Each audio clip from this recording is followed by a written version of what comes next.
नमस्कार दोस्तों, मैं अरविंद मिश्रा। आज आपको जो नई शिक्षा नीति 2020 आई है उसके बारे में थोड़ा सा बता रहे हैं। बहुत ही अच्छी शैक्षिक नीति बनाई गई है और इसको बड़ी व्यापक स्तर पर इसके सर्वे किया गया है और जाना गया है। तो इसमें जो 29 जुलाई को ये हरी झंडी सरकार ने दे दी है। इसमें भारत सरकार के कैबिनेट ने नई शिक्षा नीति 2020 को दिनांक 29 जुलाई 2020 को हरी झंडी दे दी है। नई शिक्षा नीति 1986 के बाद ये पुनः 34 साल बाद, याद रखिए 34 ईयर्स बाद इसका बदलाव कर नई शिक्षा नीति 2020 का नाम दिया गया है, न्यू एजुकेशन पॉलिसी 2020। अब इसकी खास बातें क्या क्या हैं, तो पहला इसमें कि 10वीं बोर्ड को ख़त्म कर दिया जाएगा। एमए के बाद कोई सीधे एमफिल करने की ज़रूरत नहीं है, सीधे पीएचडी कर सकते हैं, अर्थात एमफिल कोर्स भी बंद कर दिया जाएगा। और मानव संसाधन विकास मंत्रालय अर्थात एचआरडी, ह्यूमन रिसोर्स मिनिस्ट्री को ख़त्म कर या बदल कर अब नया मंत्रालय जिसे शिक्षा मंत्रालय कर दिया जाएगा, एजुकेशन मिनिस्ट्री कहलाएगा। नेक्स्ट है 10+2 की जगह अब इसको बिल्कुल आप याद कर लीजिए, 5+3+3+4 पैटर्न पर होगी पढ़ाई। पहले पढ़ाई का क्या था, 10+2+3 हुआ करता था।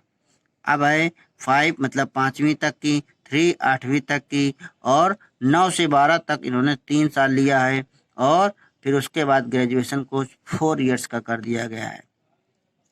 तो ये पैटर्न बदल दिया गया है, 10+2+3 की जगह 5+3+3+4 कर दिया गया। इसको बिल्कुल आप नोट्स कर लीजिए।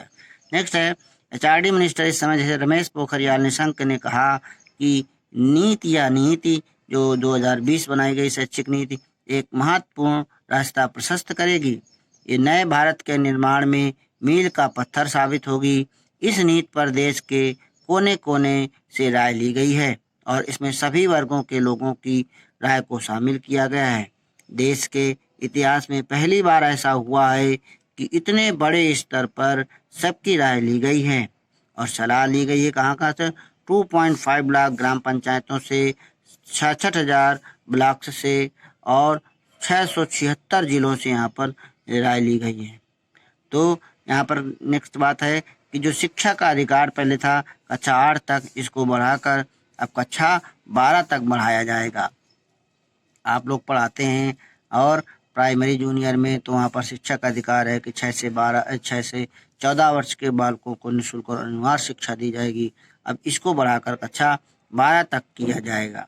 त्रिभाषा सूत्र, जो 3 भाषा सूत्र हैं, हिंदी, गणित, हिंदी, अंग्रेजी और संस्कृत या अन्य क्षेत्रीय भाषा में क्या है, लचीलापन कर दिया जाएगा। अर्थात क्या होगा, 6 से 7 में छात्र भाषा बदल सकते हैं, कक्षा 6 और 7 में ही छात्र भाषा बदल सकते हैं। अंग्रेजी कोई अनिवार्य नहीं है, अच्छा उसे लोक भाषा में, क्षेत्रीय भाषा में पढ़ाया जाएगा। 9वीं से 12वीं तक सेमेस्टर सिस्टम हो जाएगा। सभी जैसे अब लोग सेमेस्टर करते हैं तो सेमेस्टर सिस्टम हो जाएगा 9वीं से 12वीं तक। नई शिक्षा नीति के तहत अब कक्षा 5वीं तक के छात्रों को मातृभाषा, स्थानीय भाषा और राष्ट्रभाषा में ही पढ़ाया जाएगा। बाकी विषय चाहे वो अंग्रेजी ही क्यों ना हो, एक सब्जेक्ट के तौर पर ही पढ़ाए जाएंगे।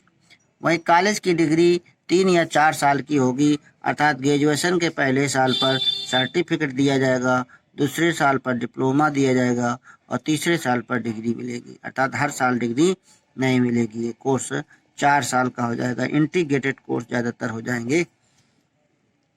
मनपसंद विषय छात्र ले सकते हैं, जैसे कोई अभी आर्ट साइड वाला है वो बायोलॉजी नहीं ले सकता है, बायोलॉजी वाला है इतिहास पढ़ना चाहता है, शिक्षा शास्त्र पढ़ना चाहता है, वो नहीं कर सकता। तो अब क्या है, आप आर्ट साइड वाले साइंस साइड के विषय ले सकते हैं, साइंस साइड वाले आर्ट साइड के विषय ले सकते हैं।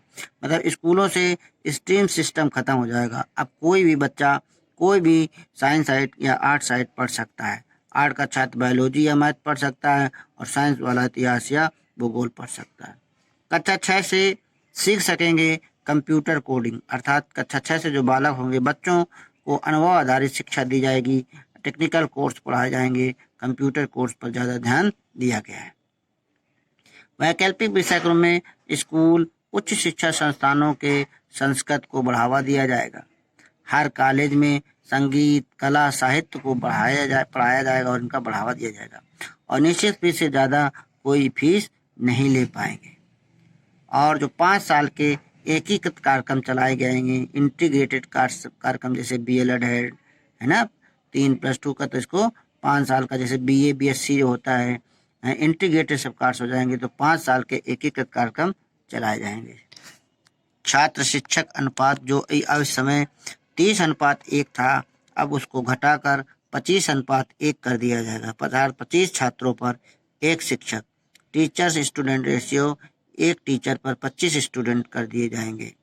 शिक्षक हेतु क्या कहा गया है कि 2022 तक पैरा शिक्षकों को समाप्त कर दिया जाएगा, जो अलग से लग जाते हैं, जैसे शिक्षा मित्र हैं या इस प्रकार से नए जो, तो इस प्रकार से इनको हटा दिया जाएगा। आपका जो TT होता है, शिक्षक पात्रता परीक्षा पुनः डिजाइन की जाएगी, नई तरीके से उसको रिवाइज किया जाएगा, जिसमें साक्षात्कार और प्रदर्शन जोड़ा जाएगा। मतलब साथ आपको डेमो क्लासेस लेनी पड़ेगी, इंटर्नशिप जो आप करते हैं उसी प्रकार से, और आपका इंटरव्यू कराया जाएगा। शिक्षकों के जिले में भर्ती किया जाएगा, जो शिक्षक हो उनके जिलों में ही भर्ती किया जाएगा, और स्कूल परिसर में ही नियुक्त किया जाएगा। वहाँ पर छात्रावास बना दिए जाएंगे, अर्थात क्वार्टर्स बना दिए जाएंगे, आपको वहीं रहना होगा। ठीक है। नेक्स्ट है, वर्तमान BEd कार्यक्रम 2030 तक जारी रहेगा। जो 2 वर्षीय BEd है 2030 तक जारी रहेगा। 2030 के बाद 4 वर्ष के शिक्षा कार्यक्रम चलाने वाले संस्थान 2 वर्षीय कार्यक्रम चला सकते हैं। घटिया और निष्क्रिय शिक्षण संस्थान बंद कर दिए जाएंगे। अगला है, शिक्षा में केंद्र और राज्य सरकारों द्वारा 10 वर्ष की अवधि में निवेश में 20% की बढ़ोतरी की जाएगी। SSRA अर्थात स्टेट स्कूल रेगुलेटरी अथॉरिटी बनाई जाएगी, और इसके मुख्य जो शिक्षा विभाग के मुखिया होंगे उन्हीं को जोड़ा जाएगा। NCERT पूरे देश में नोडल एजेंसी की तरह काम करेगी, और SCERT राज्य स्तर पर पूरा कार्यक्रमों को देखेगी। शिक्षकों को गैर शैक्षणिक कार्य से हटा दिया जाएगा, सिर्फ चुनाव ड्यूटी लगेगी। BLO ड्यूटी से भी शिक्षक हटेंगे, और MDM जो मिड डे मील जो है उससे भी शिक्षक हटेंगे, इसको कोई दूसरा देखेगा। अगला क्वेश्चन है कि ECCE early childhood care education जो होता था, इनसे अंतर्गत जो प्री प्राइमरी शिक्षा है आंगनवाड़ी और स्कूलों के माध्यम से दी जाएगी। PGL KG UKG जो प्राइमरी आंगनवाड़ी पढ़ाई जाएगी।